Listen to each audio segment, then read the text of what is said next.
Hey guys, it's Justin and welcome back to another video. In today's video, I thought I might share some Airbnb host tricks and tips for those who are maybe experienced or for those who are beginners who are just starting up. I've been in this crazy rave of Airbnb because I've heard Airbnb makes a lot of money.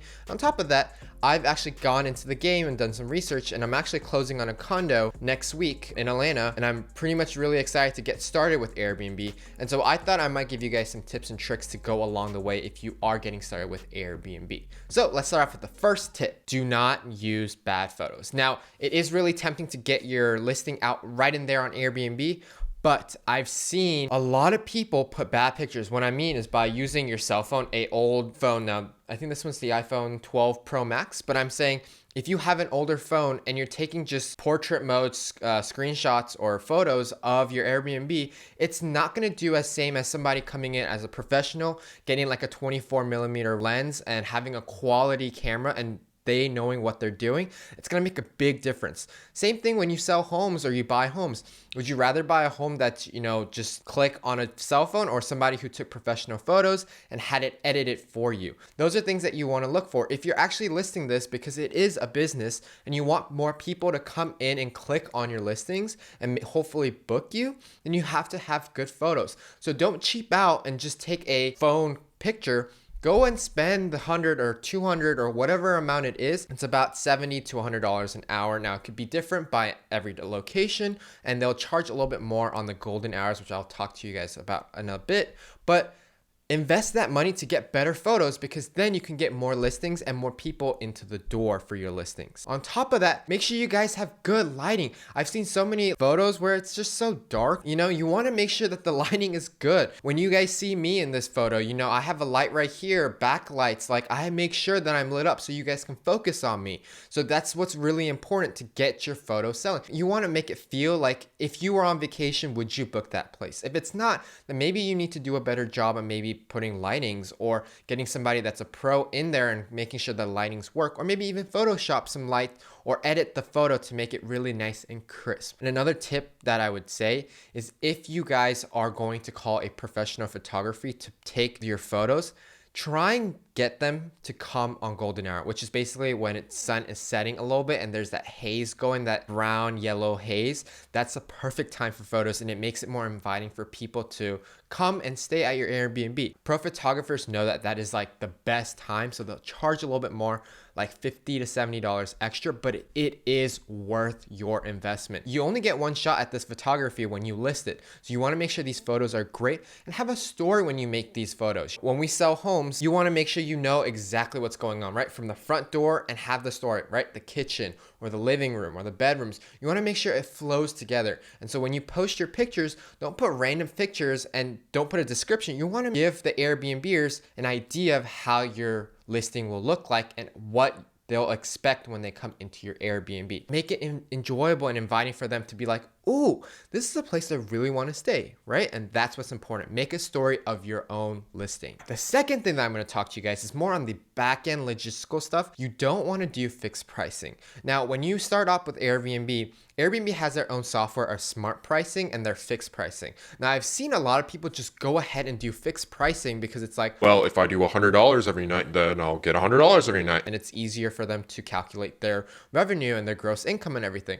But that's not how it really works. I mean, when you go into a hotel, their price isn't the same every single day. It changes depending on if it's a hot month or is a low month, or is there a lot of people in or out. It all depends, and they all have their own softwares. Now, Airbnb has their own software. I think it's called the smart pricing, which I think you just toggle in and it'll do it. And if you want to go with the free option, I highly recommend you guys do that Airbnb smart pricing versus the fixed pricing, because your competitors are probably doing the smart pricing. And if yours is $100 and there's another listing that's the same exact square foot, everything's the same, same pro photography, but theirs is $80 because they use smart pricing, they're going to go ahead and book that other place. So you want to make sure that you compete with your competitors so you get the best deal for the person and they want to stay at your place. Now, if you want to go a little above and beyond and you want to make sure that you are really looking at your competitors, now you're looking at your months and everything, there's a lot of statistical data in your area, I would go ahead and pay for a service that gets it done.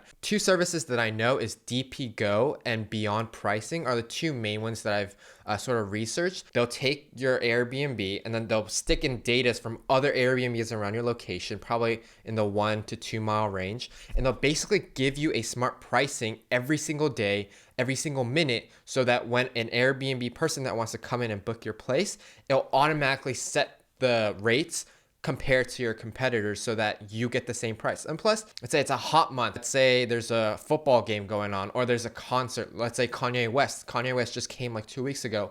All these Airbnbers were fully booked. Now, when you went on Airbnb, their prices were higher than original because they had those smart pricing features because people know that it's a hot week and they're going to raise the price and that basically everyone's going to pay because they need a place to stay. And it's way better than staying at a hotel. Make sure you guys don't do fixed pricing, but do smart pricing. Third mistake a lot of people do is theming their space. Now, if you're staying at Disney World and your condo or your apartment or your home is literally like 5 minutes away, yes, most likely they're going to go to Disney World or Universal Studios. And if it's a home and you know there's going to be kids, maybe it's okay to do one room like a Disney room just to give them a little ambiance for the little kids, right? But majority of people who are staying at Airbnbs, if they're just wanting comfort, location, making sure that everything's good with the place. There's no bed bugs, everything's clean. That's all they care about. Now, if you guys theme a whole place, let's say you're into the Japanese minimalistic, like really like just plain and simple, you sleep on the bed, like on the floor. Not a lot of people are wanting to stay at that place because they rather have somewhere that's more comfortable, have a mattress than sleeping on the floor.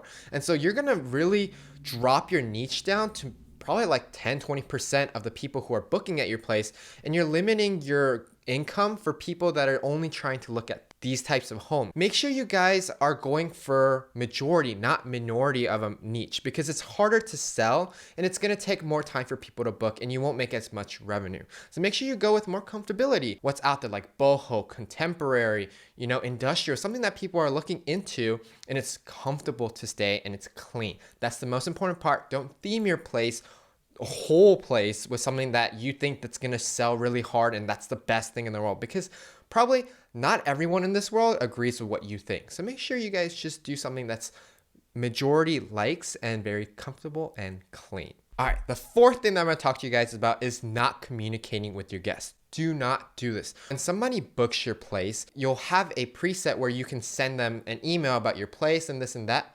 You want to make it clear. Give them all the information up front. Give them everything that they need, because a lot of problems that people have is that, let's say for parking, you don't literally tell them where to park. It's going to be hard and they're going to be searching around for 20, 30 minutes and they're going to call you. If you don't pick up, they're going to get mad. And it just ends with a bad experience for the customer. So you want to make sure all your instructions are very clear. Keep it up front. Don't fluff it up. Give them the clear answer. This is what must be done. This, so they know what they're getting into. And also, usually a lot of people, when they do their Airbnb, they don't put the location right at their home. They'll put like a mile, like 0.2 miles away, just because obviously there's some security issues so that, other people don't, come to your house and do things to it. So make sure you give them the clear location of your home, where to park, where is it located. If there's any like turns and things that are not shown on the GPS, make sure you tell them instructions, because those are really important. People want to know exactly what to do when they get there. They don't want to sort of find their way into a place and then be able to stay, because obviously they're traveling. They're going to be from 2-3 hours away. All they want to do is rest. And so if you give them 30 more minutes of trying to figure out where your place is, that in turn will become a very negative review for your Airbnb. Make sure you communicate with your guests, even if it's a small thing. Where's the cheapest gas to go? Or like, where's the best place to eat? Well, you're an Airbnber, so you should know these things, and doesn't mean that you should just ignore them. Communicate with them, because they're staying at your Airbnb. So communicate and give them options of where to go. If they ask questions, answer them, right? Those are the most important thing, because at a hotel, customer service goes a long way.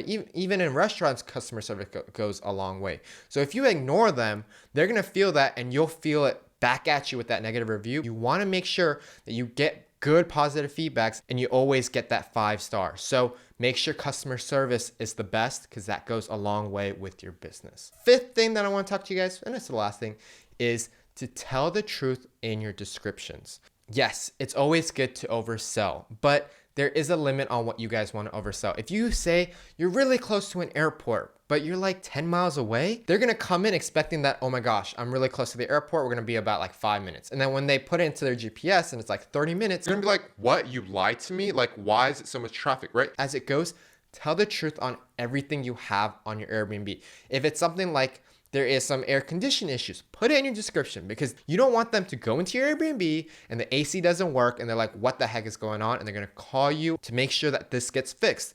So tell them up front and tell them what they're getting into, so they know what's going on. All right, guys, those are my 5 tips. If you guys have any other tips or questions about your Airbnb or how to host your Airbnb, leave it in the comment section below, because I actually will be doing another video probably the next week showing you guys how to list your Airbnb, and hopefully that will help a lot of you guys out who are just starting on Airbnb or who wants to sort of understand how to get into Airbnb. So if you guys like this video, make sure you guys like and subscribe to this channel. If you are in Georgia and you're looking to buy or sell a home, feel free to contact me, as I can be your realtor. With that being said, guys, thank you so much for watching this video and supporting my channel. Thanks guys. Peace.